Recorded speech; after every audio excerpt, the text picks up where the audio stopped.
A meningioma is in many ways the soul of neurosurgery.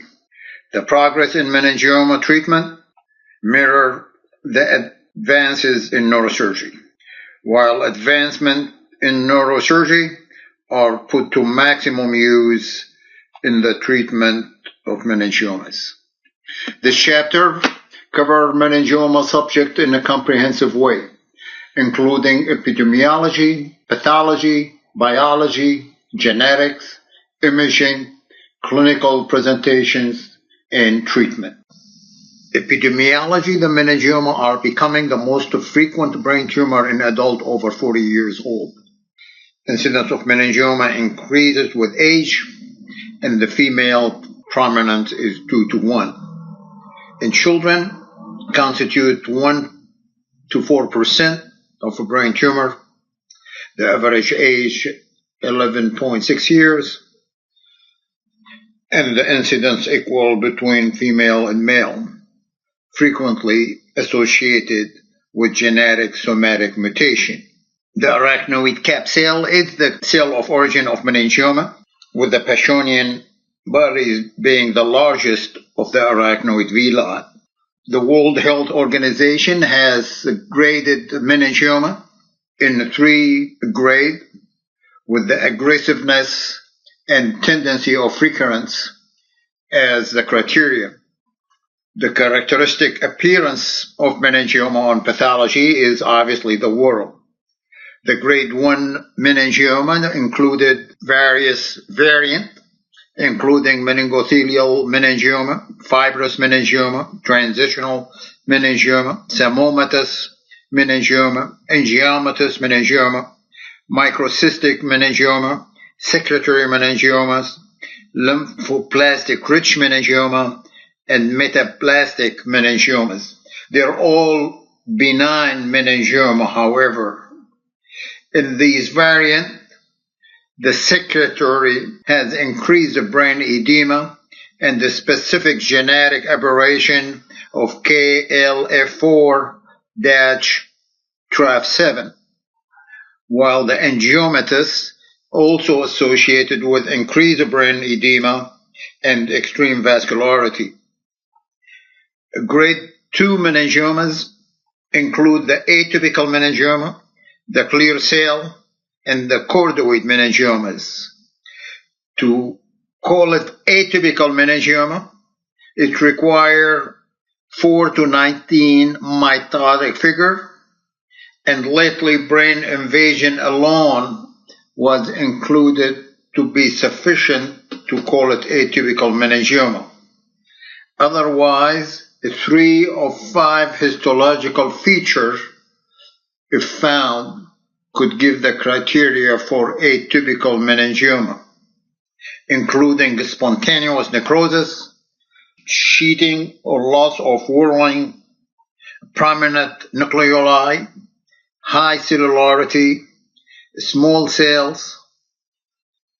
Grade 3 meningiomas are frank out malignant, and they include the anaplastic meningioma, papillary meningioma, and rhabdoid meningioma. The anaplastic meningioma will have a high mitotic activity, over 20 mitotic figure and 10 high power field. Multiple meningioma present about 1 to 16% of all meningiomas, closer to the 16% than the 1%. Frequent also in female, frequently associated with neurofibromatosis type 2, but described outside the setting of neurofibromatosis 2. It could be secondary to recurrence at the edges of the resection or seeding after surgery, and radiation-induced meningioma in particular are multiple. Non-NF2 genetic aberrations such as SMRCB1 relate to multiple sporadic meningioma. Many meningiomas are having a normal genetic studies. However, genetic alteration in the long arm of chromosome 22 play an essential role in the development of meningiomas. Monosomy of chromosome 22 has been observed in up to 50% of patients with meningioma. The important locus in the center of the long arm of chromosome 22 in band 22q 12.3. This is the same area that harbors the neurofibromatosis type 2 tumor suppressor gene. In a grade 2, more genetic aberration is found. Losses or deletion of a chromosome 1p, 22q, 14q, 18q, 10, and 6. Or could be a gain of a chromosome 20q, 12q, 15q, 1q, 9q, and 17q. Even further genetic accumulation and aberration is found in a grade 3 meningiomas. In addition to the above, chromosome 6q and 10 and 14 are particular in a grade 3 meningiomas. In etiology, trauma has been debated as an origin. Viruses could induce meningioma on experimental level, but clinically, irradiation is a proven factor in inducing meningioma.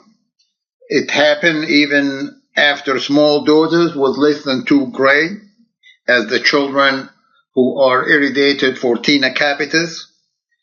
The radiation-induced meningioma frequently have a higher histopathological grade, more aggressive behavior, multiple temporal and spatial occurrence, and accumulated cytogenetic complex aberration.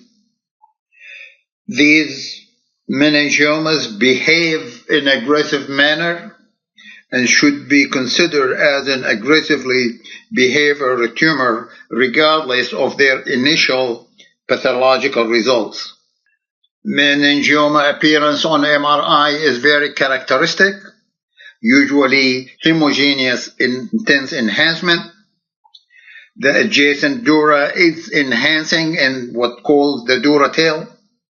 The hyperintensity on T2 might relate to the water content and might indicate easier resection. Classically, the meningiomas receive their blood supply in the center from the external carotid, the sign of sunburst, while the periphery received from the internal carotid. The tumor blush come early in the arterial phase and remain late in the venous stage. In the management of meningioma, different strategy is applied according to the patient's conditions. Observation has a role in asymptomatic small tumor incidentally found, particularly in older person. The earlier follow-up should be short period to avoid overlooking fast-growing tumor, and then can be on annual basis. This because meningioma has a different growth pattern, with approximately third of them only grow in a linear fashion of 1 to 2 millimeters a year. Surgery is the main treatment of meningioma, and the extent of surgery is directly related to the recurrence. Surgery is graded on a Simpson grading, with the grade 1 include microscopically completed tumor removal with excision of the tumors, dural attachment, and any abnormal bone. Grade 2, macroscopically complete tumor removal with coagulation of its dural attachment. Grade 3, macroscopically complete removal of the intradural tumor without resection or coagulation of its dural attachment or extradural extension. Grade 4 is subtotal removal of the tumor, and grade 5 simple decompression of the tumor. Embolization, especially with the advance of endovascular technique, has a role in assisting surgery in a large tumor if they were extremely vascular. However, large embolized tumor could infarct and herniate, so embolization has to be performed immediately preoperatively or as a stage of surgery in hybrid room. Radiation of its various modality has a role in the treatment of meningioma.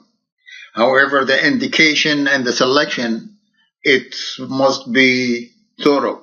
Radiosurgery, applicable in non-surgically removable or residual tumor with approximately 2.5 centimeter in diameter and safe distance from the optic pathways of 2 to 4 millimeter. The goal of radiosurgery is to control a tumor, and that can be achieved in 89 to 96% in 5 years' time. However, a proven growing meningioma have much lower control rate. Control rate of any radiosurgical treatment decline with time, and it could reach less than 50% over 14 years period. A grade 2 meningioma have much lower control rate, as low as 16% over 5 years. Stereotaxic fractionated irradiation is applied where criteria is not suitable for radiosurgery. However, limited long-term control, 75% of recurrence at 15 years after subtotal resection, and associated with more side effect of radiation in 50%. In a tumor that has exhausted the doses of external beam radiation, a brachytherapy has been used successfully in controlling continuously recurrent and growing tumors. But this is reserved to a salvage therapy.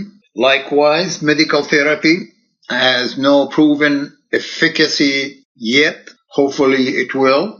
Many protocols of various therapy right now being studied, including hormonal therapy and immune therapy and targeted therapy. Meningioma is usually studied and treated as classified in their location, with the convexity meningiomas the most frequent. In the convexity meningioma, it will be a dura tail of a dura extension beyond the tumor mass, and the bone of the skull might be invaded by the tumor. If the bone is invaded, then a series of burr holes circumscribe the tumor completely and is made far from the tumor margin, and the invaded bone left with the tumor. The pericranium flap is safe, so could use for dura grafting. The dura is open circumferentially around the tumor, thus cutting out the blood supply from the meningeal artery. Under the operating microscope, a plane of dissection is established between the pia and the tumor, and that plane carried in a spiral way till removing the tumor en bloc. If in some larger tumor or concern about the cortical vein, then the tumor definitely could be debulked and equal dissection can be carried out. The dura tail must be removed, and the bone involved is also removed, and the cranioplasty is applied. In parasagittal meningioma, a bicoronal incision is made as it allows maximal healthy vascularity to the skin and exposure to the tumor. Likewise, pericranial flap is preserved for reconstruction. The burr hole for the craniotomy cross the midline, And if bony invasion exists, then aisle of the bone is left with the tumor.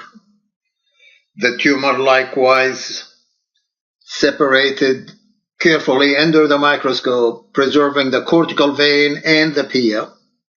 If the sinus is involved, the detail of the management is in the body of the chapter.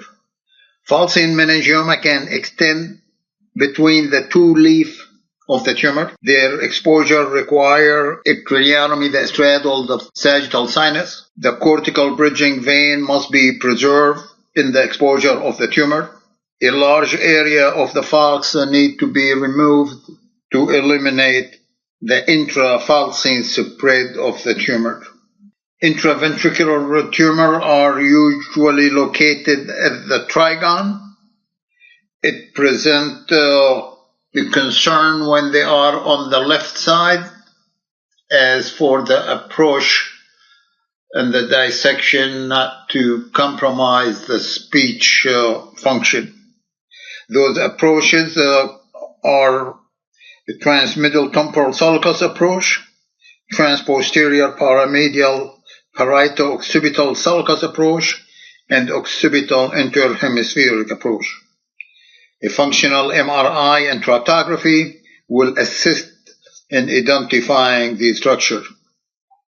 Tentorial meningioma are classified according to their location and origin on the tentorium. The medial tentorial and the incisura are approached through anterior petrosal approach, while large tumors that occupy the petroclival area and extend superiorly and inferiorly could be approached through combined anterior and posterior petrosal approach.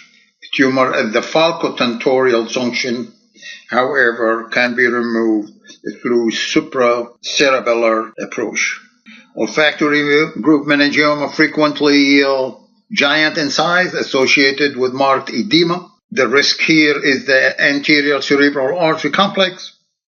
They can be approached through supraorbital approach to minimize the frontal lobe retraction and early devascularization on the base from the ethmoidal artery, and then meticulous dissection of the frontal lobe and the anterior cerebral artery.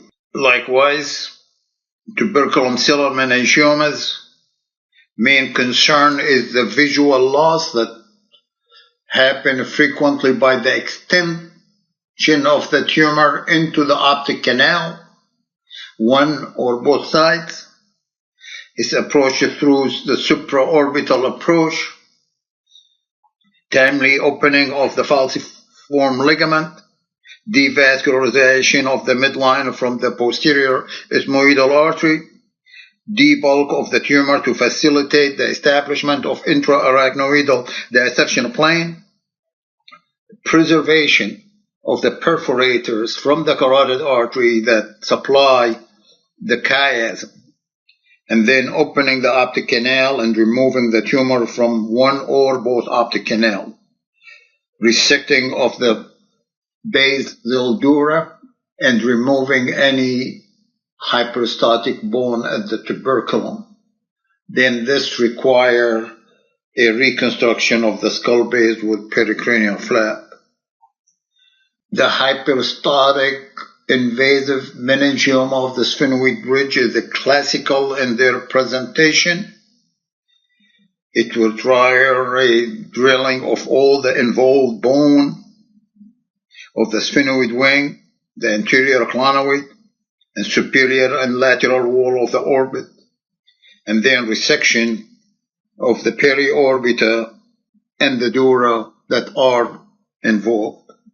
Then we need aesthetic reconstruction of the orbit and the temple. Clonoidal meningioma present more challenge by their involvement of the carotid artery. If they were type 2, where plane of dissection is present between the carotid and the encasing tumor, they could be totally removed.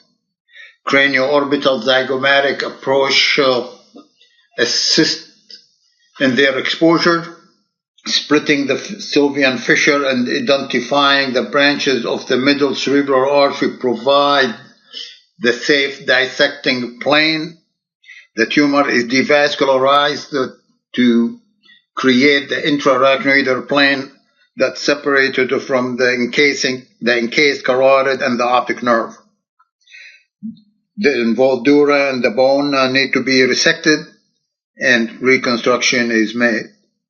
CPA angle meningiomas are usually growing and originating behind the internal auditory meatus.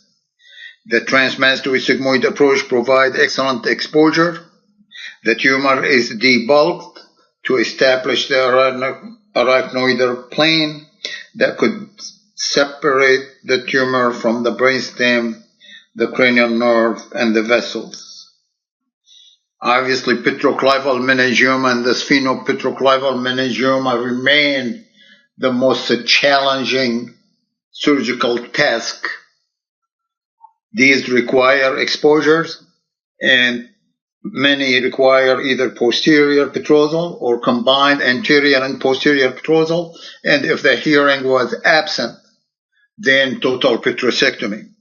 The venous anatomy is a very determining factor in selecting the approach and the course of the surgery, since venous complication is one of the major sources of bad outcome. After exposure of the tumor, debulking is established to the point where intraarachnoidal plane can be carried out, separating the tumor from the brainstem, the cranial nerve, and the cerebral vessel.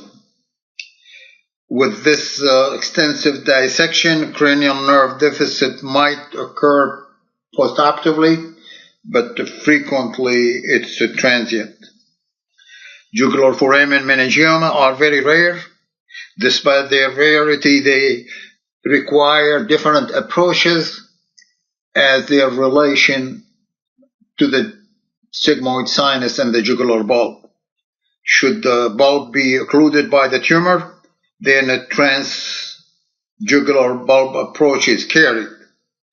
Should the tumor be higher and the bulb is open, then suprabulbar approach is the right one. Should the tumor be lower and behind the bulb and the bulb is still open, then a infrabulbar approach is taken to remove the tumor totally. And last is foramen magnum meningiomas. Their location makes surgical treatment necessary, since the neurological deficit that they inflict, they could be significant. They could originate at any point on the perimetry of the foramen magnum. The posterior one is easily approached posteriorly with suboccipital craniotomy and C1 laminectomy. The anterior one requires the transcondylar approach with the concern of the medulla compression at the foramen magnum. Then intubation and position are done under awake endoscopic intubation and under monitoring for positioning, avoiding flexion and extension and rotation. The drilling of the condyle are different from one person to another according to the extent of the tumor. Likewise, the mobilization of the vertebral artery. However, it's very critical in the intraarachnoidal dissection, preservation of not only the vertebral artery, but the anterior spinal artery in terms of the cranial nerve. The transcondylar approach provides caudal to cephalad trajectory, allowing pulling the tumor away without inflicting injury on the lower cranial nerve that by itself is morbid. Thank you.